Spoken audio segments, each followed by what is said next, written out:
Welcome back to the channel, you guys. Welcome back to Ironclad RC. You got the Blackjack 24 on the freaking block. Alright, this is my ultra light 4S Blackjack. And she's fast. She's fast. 55 miles an hour. All freaking day long on 4S. Okay? It's a 2968 3400 kV with a 90 amp flat color. Alright? 55 all day long. All day long. Okay? Today, I'm actually going to switch it up. Okay? I bought this brand spanking new Hobbystar. Alright? This is a 3660 3250 kV. Okay? We're going to install this in the boat. Alright? I'm actually going to install a new Flexcable in the boat. I'll explain why later on. And we need to trace down a water leak. I've got water in this freaking boat. It's driving me nuts. So, we're going to check for water leaks, install the Flexcable, and do a motor swap. Alright, stick around. Might as freaking well. You're here.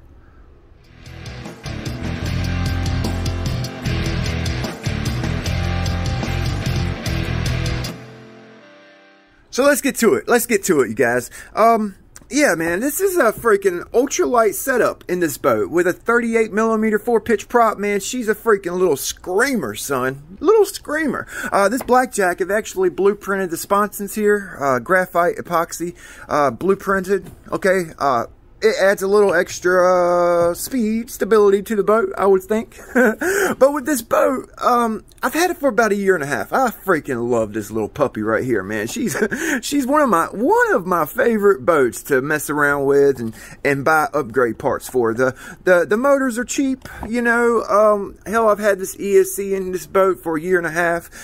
The servo's original.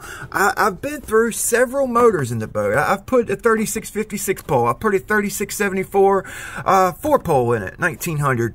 I've had, you know, that's the stock motor. I've had the 4000 kV rocket motor in the boat. Okay, I've had this motor. Now this motor right here is my favorite. Okay, it's actually the fastest. That's my favorite motor in the boat so far. But this is the fastest motor. Okay. On 6S, I've run 5,050 Cs in the sponsons of this boat, and you know, 60-mile-an-hour boat all day long. With this motor, with a light 6S battery setup, 3200 milliamp 100C 3S, 63 with this Turnigy motor. Okay, that's my PB, my all-time PB with this boat. All right, with this guy right here. All right, but you know, I'm kind of steering away from the 6S in the boat. I mean, it's fast, it's fun and all, but I mean, you know, with these big packs, I have to squeeze them into sponsons here, and when you run 6S on top, it makes it top heavy, and she likes to tip, you know, kind of like in a turn, she wants to tip over real easy. So I'm building the boat for 4S, all right, and I want to see what I could do with the boat for 4S. I want to try to beat 55 basically. This motor is a 3250 kV, larger diameter, larger, heavier motor. Okay, this one's 3400 kV. So I'm interested to see how the larger, lower kV motor stacks up against the smaller, higher kV motor. Okay, you got me? All right. With this 4000 kV 2968, I think I got 58 was my top with this 4000 kV, but she's a hot setup. All right, she's a hot setup with that 4000 running on 4S. The boat's a little heavier, you know, it's a hot setup. So, yeah, so let's get the motor. Actually, before we pull the motor, let's check for leaks. I need to check my water lines for leaks real quick, and then we'll pull the motor, put the motor in, cut the cable and all that. So let's check for leaks real quick. What I like to do when I'm checking for leaks in my boat, all right, the first thing I do if I suspect I have a leak, okay, and this boat's definitely leaking, I'll put the boat in the pool. Or I'll do it at the pond or in my bathtub or whatever you got. Just set the boat in some water, okay, make sure there's no water coming in through your hardware. Okay, make sure all your hardware is sealed up. Basically just do a visual inspection. Make sure the boat's dry, sitting in the water. Sometimes you'll have leaks through your stuffing tube through hole right here. Okay, and I've already done that, so I know I don't have any leaks like visually. So it's got to be coming through either like my stuffing tube at speed or my cooling system to my ESC or my motor. So what I'm gonna do is actually flush the cooling system. All right, what I use is a Dawn dishwashing bottle. Okay, I basically just keep it in the corner in my little work area here with the silicone tube. I always keep that on there, and I got a little brass tube on the end. I keep it, you know, just like this. I actually use it to wash my hands off with, you know, occasionally, and to clean up my workstation with the water. So it actually comes in handy. So what I'm gonna do, we're gonna actually put that brass tube right on our cooling line. Sorry about the odd angle, you guys. I was trying to get the whole boat in the shot here. So I'm just going to hook up my bottle of water to my cooling line. Okay, this is going to the ESC. All right, so let's flip the bottle over, get water in the system. We got water coming out. Hopefully you guys can see that. All right, so I'm just going to plug up my cooling exit and give the bottle a nice squeeze. Okay, just watching for water. Just watching for water. No water coming out on the ESC side, so that's good and tight. Alright, so I'm going to flip it over. Okay, and we're going to hook it up to the motor cooling side. I actually run this water pickup right here for my motor. Alright, transom mounted. Works pretty good. Okay, so I'm just going to pull that, get this off, set my bowl up on the other side, prime it up. Oh god, I see it. Look at that. You guys see that? Oh man, it's shooting water everywhere. Alright, so I'm gonna give the bottle, I'm gonna tip it over. Watch right here somewhere, so we need to figure out where it's at. While I'm running the boat, water's going through the system and it's actually spraying water right in my boat. You guys see that? That's a lot of water getting sprayed in the boat. No wonder I had a bunch of water in my boat. So it's coming from right there. All right, so I got a hole in my cooling line. All right, I got everything cleaned up, man. There was water every freaking where. Jeez, I made a freaking mess. All right, man, I think I'm gonna be able just to, you know, just cut that little bad piece off right there. And that's why I kind of run my lines a little long, you know, in case you get a nick in your line, you could just cut it off, you know. I'm going to be running this Leopard Hobby cooling jacket. All right, it's a long, okay, a 36 long. That's the 36 short. The long should work. Yep, it should work. If I had to use the short, I'd actually have to put some O-rings in it, but I got some extra O-rings. But I think I'm going to run the long, and I'm going to go ahead and pull this motor out. All right, I got the collet broke loose. I got to pull my cable out.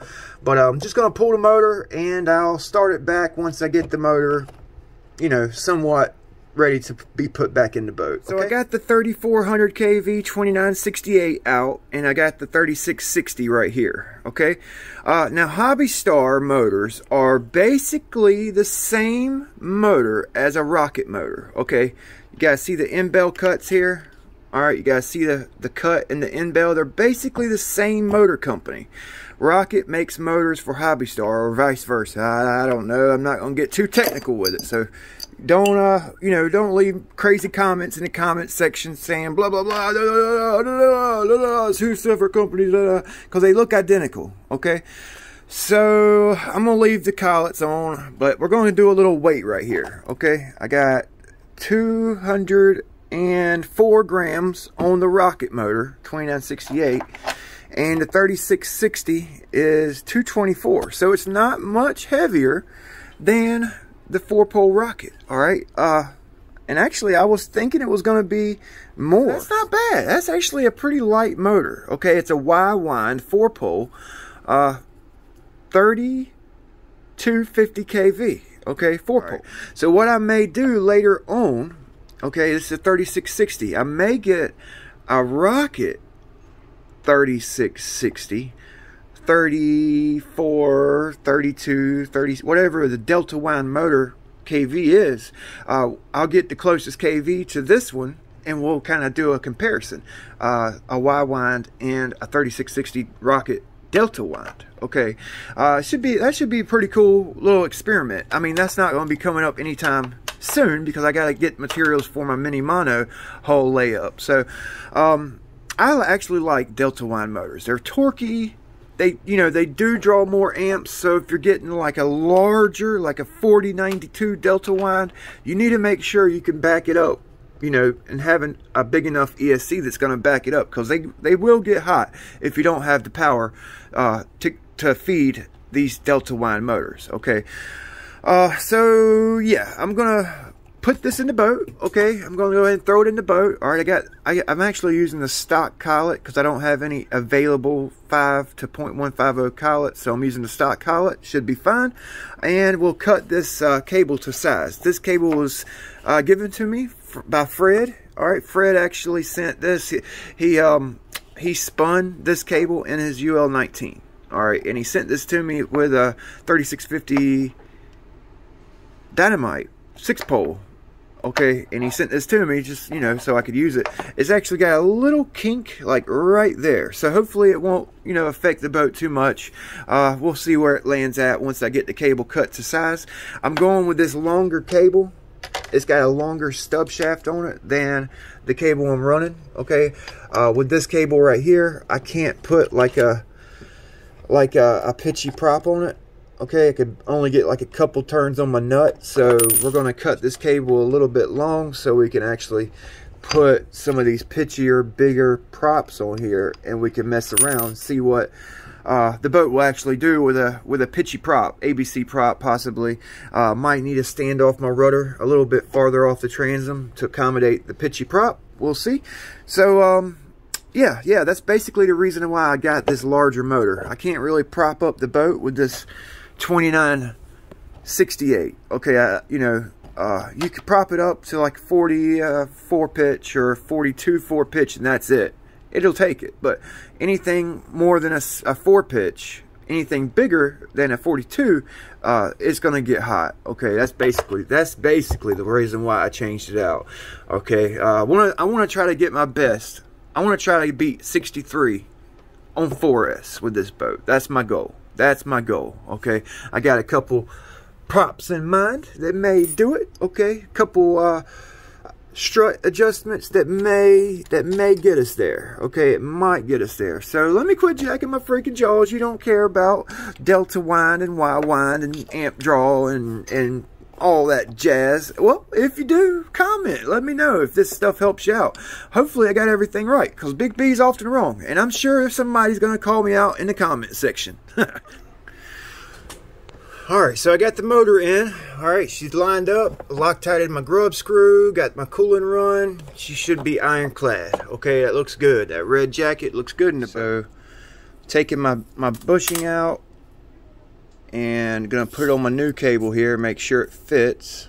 Okay, nice tight. Okay, nice and tight. That's gonna work. All right, so what I'm gonna do is I'm basically gonna use my flat spot right here. Okay, you see how this new cable is longer than my original cable? That should accommodate a larger prop. Okay, I'm gonna use that flat spot, and I'm just gonna cut my cable to length. Okay, you see how my old cable's crimp? I got it crimped down real hard on there. It's kind of misshapen. Okay, so I'm going to use my flat spot, put my drive dog on the flat spot, pull it out, and mark right there where my thumbnail's at. That's where I'm going to cut it. Alright, I usually cut them a little bit long. I'm just going to use my side grinder to cut it. Okay, I'm going to cut in between those two marks, just to be safe, because we are freaking human. Okay, we are human. We do make mistakes. So let's double check it. Right there. Cut it long. It's on right on the drive dog where the slit is. Alright, and that kink is right here. So we might be alright. I'm going to use a side grinder to cut it. And then I'm just going to round the end of it off on my bench grinder. Okay, just going to cut it with my side grinder, then round it off a little bit. Alright, so I'm gonna go do that and then we'll check for fit. Alright, so I got the end of it cut and I got it rounded here. Okay, I'm actually having a hard time putting it in my collet. Alright, so what I'm going to do is put my cable end, well, the stub shaft in my drill lightly. Okay, I got some 120 right here, and I'm just going to lightly sand the end of my cable just a little bit, because it won't get in my collet. It's the right collet. It's just I guess it hadn't been, you know, crimped down on right here, so I'm just going to kind of lightly sand it to so it'll fit in my collet. Lightly, very lightly. Okay, that should do it. Just kind of knock a little bit of the surface area down. You know, you don't want to take it down too much. Now, I really don't even recommend doing that, and I started not to put it in the video, and I'm sure I'll have somebody say, but that's what I did. Let's see if I can get it in the collet now. I literally put it on there for 2 seconds. Okay, so yeah, see, that's all it needed, just to knock that extra outside surface area down. You know, once we crimp it down, pull the cable, crimp it down again, it'll actually compress the cable a little bit, and each time you put it in there, it'll be easier and easier. So, you know, if you have to sand it, just be careful. Okay, so I got it in there. Let's get it out. Oh, ain't gonna come out, is it? Alright, so I just put my nut on there, needle nose, and if you can't get your cable out, it's a good way to do it. Alright, boom. Okay, so we need to put our bushing on. Alright, put our bushing on and take our drive dog off of our old cable. I'm going to heat it up here, heat that little grub screw up, and put the drive dog on our new cable. Okay.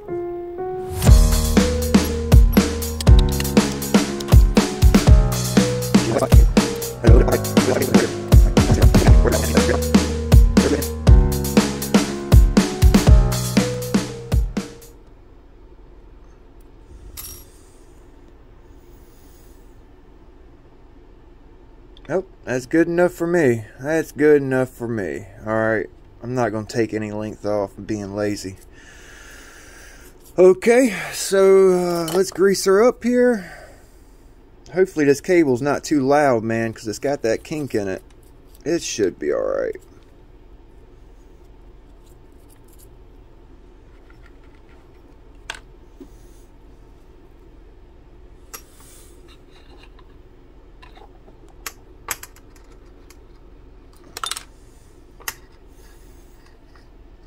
Grease her up.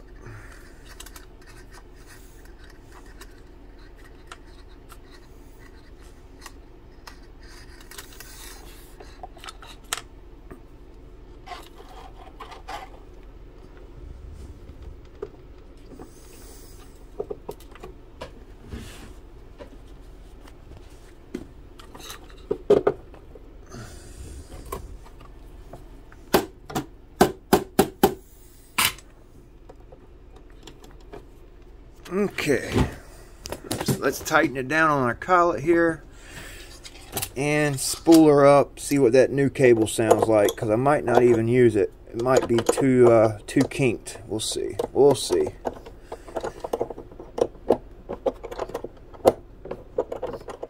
Boom! Huh? Yeah, that motor actually looks really good in the boat with that leopard water jacket, the 3660. Oh, that looks good. I got the collet tightened down. We got our cable in. Okay. So I did run into a problem. So this is the prop I want to run on the boat. All right.